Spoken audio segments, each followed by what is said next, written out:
I remember the exact moment the shrapnel tore into Menot, because of the pain, but because of the silence that followed. It wasn't the scream of the shell that stuck with me. It was the way time hesitated, like the world took one deep breath and forgot to exhale. 1 second, I was diving behind the husk of an armored vehicle, mud and blood smeared across my gloves, and the next there was nothing, just a ringing, like a cathedral bell inside my skull. The kind that leaves no room for thought, no room for prayer, just the dull awareness that something inside you has been broken open. I didn't black out. I stayed there, wide-eyed, watching my breath fog up the inside of my cracked face shield, my mouth opening and closing like I was underwater. There was this boy, I don't remember his name, now face down in the mud beside me. His boot was still twitching. I don't think he knew he was dead yet. The snow was falling again, quiet, like it hadn't heard the war. I reached down and felt the warm wetness on my leg, sticky through my combat trousers. A chunk of something, not metal, not bone, just something jutting out of my thigh, like a bad joke. My fingers were shaking too much to grip it. I laughed. I actually laughed. It sounded like choking. They told me later I was found 3 hours after the shelling stopped, half buried, still conscious, still clutching a blood-soaked photo of my wife and daughter. I don't remember that part. I don't even remember putting the photo in my chest pocket that morning. But there it was, stuck to me like a second skin. Like even when my brain short-circuited, some part of me refused to forget what I was fighting for. That photo, it's ruined now, water-stained and torn down the middle. My daughter's smile, sliced clean in half. When I woke up in the medical tent, the light overhead buzzed like a dying insect. I tried to move, couldn't. My body had been turned into a question mark, curved, fragile, uncertain. My leg was gone, left behind on the outskirts of Bakhmut, probably still rotting somewhere between 2 tire tracks and a discarded ration pack. The medic's name was Irina, soft-spoken. Her voice didn't belong in a place like that, too clean, too kind. She told me I was lucky. Lucky. I wanted to spit. Lucky is walking out with both legs. Lucky is kissing your daughter goodnight without picturing her face in a casualty folder. But I nodded. I didn't have the strength to argue. They gave me morphine and a notebook. Said, writing helps with the trauma. I wrote my name over and over until the letters blurred. Daniil Korol, as if saying it enough would stitch me back together. But the man who came back, he wasn't Daniil anymore. He didn't flinch at the sound of thunder. He reached for a rifle that wasn't there.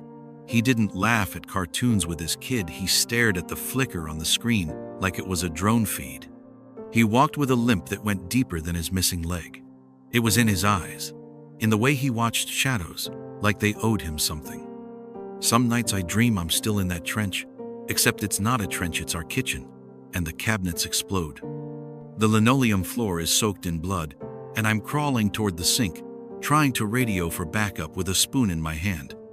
When I wake up, my wife is already up. She doesn't say much anymore. I think she's afraid of saying the wrong thing, of shattering what little piece we've clawed back. I don't blame her. I can barely look at myself either. The prosthetic is better than I expected. Sleek, carbon fiber, lightweight, the kind of thing that would make a tech nerd drool. But no matter how advanced it is, it doesn't change the fact that it's not me. It's a placeholder, a reminder. Every time I walk, I feel the echo of the leg that used to be there. They call it phantom pain. It's real and cruel. Some days I still feel the mud between my toes. That's the worst part, not the ache, not the stump, not even the stairs. It's remembering the feeling of being whole, of running barefoot through a cold river with my daughter squealing behind me. That man, you wouldn't recognize him now. The unit I served with 2nd Mechanized Infantry was hit hard that winter. Of the 38 in our platoon, 17 made it out alive. 4 of us came back whole. I'm not one of them. There's one moment I keep going back to. A moment that doesn't make sense on paper. We were pinned down near a collapsed barn, trying to hold a supply line open. Artillery was raining hell all around us, and I was the acting radio operator after ours caught shrapnel in the neck. I barely knew how to run the damn comms, but I got lucky, found a signal, and called in coordinates for counterfire. Then I heard him, Petrenko, screaming from behind the tractor husk. He was stuck, leg crushed, bleeding out fast. There was no cover between us, just 20 meters of open hell. I didn't think. I moved, crawled through the mud, dragging my body like some broken thing, bullets chewing up the earth inches from my face. I reached him, wrapped his arm over my shoulder, hauled him back. That's when the shell hit. I didn't hear the explosion. I felt it like the air itself had been ripped in two. 1 second I was dragging Petrenko across frozen mud, his blood soaking into my jacket. The next, everything was red. Not fire red, vein red, thick, hot. A wave of it smashed into my chest, like I'd just been born all over again. I didn't know whose blood it was. His, mine, the Earth's. I remember looking down and seeing the bottom half of my leg twisted the wrong way, like a doll someone got tired of playing with. Bone poked through my trousers like it was trying to escape. Petrenko was screaming. At least I think he was. His mouth was open, eyes wide, but all I could hear was that high-pitched whistle in my ears, that ringing again, like a punishment. I don't know how long we lay there. 10 minutes? An hour?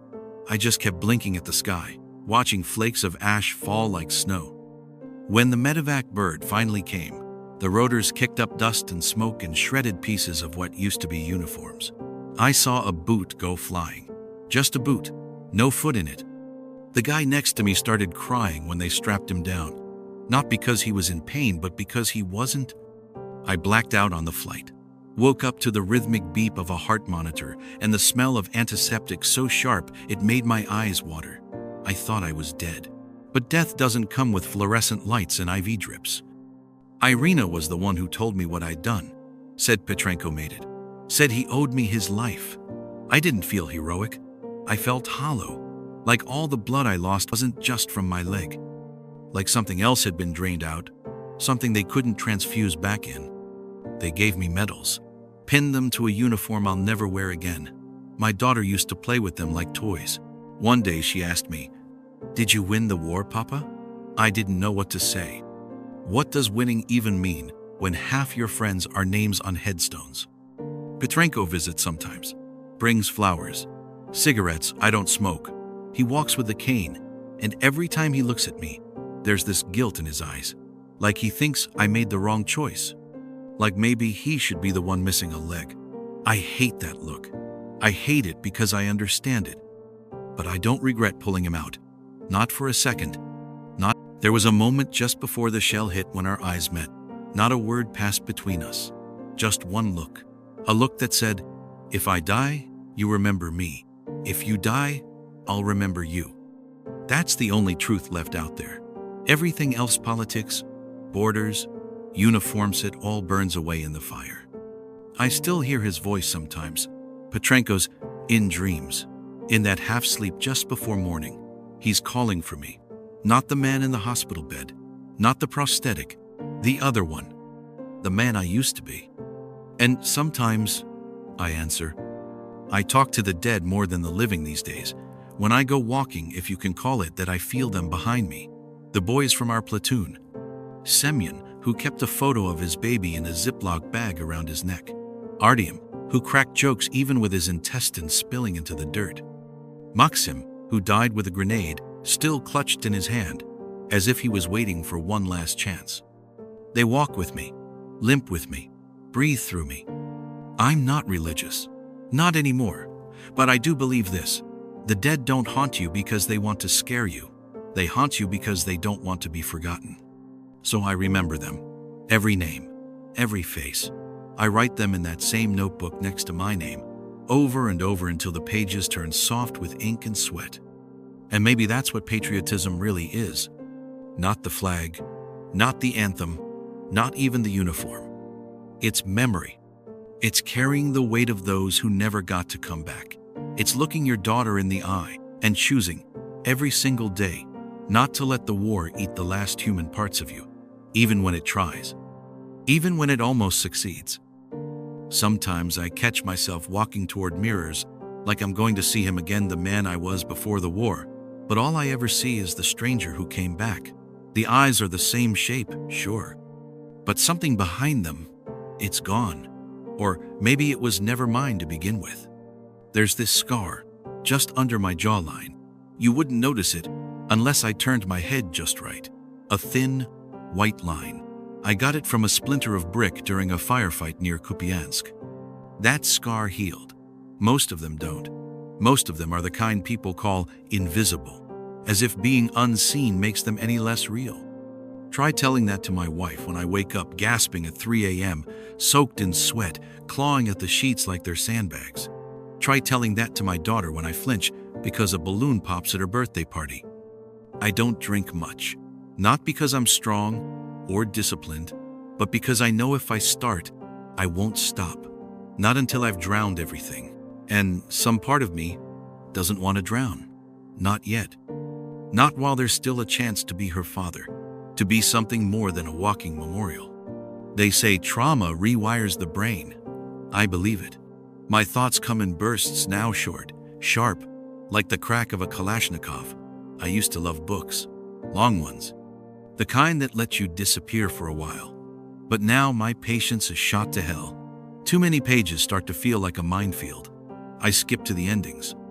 I used to hate the silence. Now I crave it. It's the only place the screaming stops. But sometimes the silence isn't empty. Sometimes it holds something else, something I can't explain. Last month, I visited the mother of one of our fallen, Denise, 19 years old. He'd kept a rosary in his front pocket, said his grandma made him carry it. I held on to that rosary after we buried what was left of him. Didn't know what else to do with it. When I handed it to her, she didn't cry. She just held it to her lips and whispered something I couldn't hear. Then she hugged me, tight, like I was her son. Come back wrong. Come back broken. But back. That moment, that's when something shifted. Because I realized maybe I didn't survive for me. Maybe I came back for them, for the mothers, the widows, the children waiting by windows that never open. Maybe I'm not supposed to be whole. Maybe my job now is to carry the weight. So I do. I speak the names of the dead in my sleep, and in the morning, I write them down. I teach my daughter how to ride a bike with a prosthetic that squeaks when I turn. I hold my wife's hand, even when I don't know how to talk to her. And when people ask me what it was like, I tell them the truth. That war doesn't end when the shooting stops. It echoes, through skin, through bone, through the spaces we try to fill with coffee and appointments and small talk. But even in that echo, there's something worth saving. A memory, a purpose, a heartbeat. You wouldn't recognize the man who came back, but he remembers you. He remembers all of you. And he walks forward anyway. One step, then another, then another. Not because he's whole, but because he's home.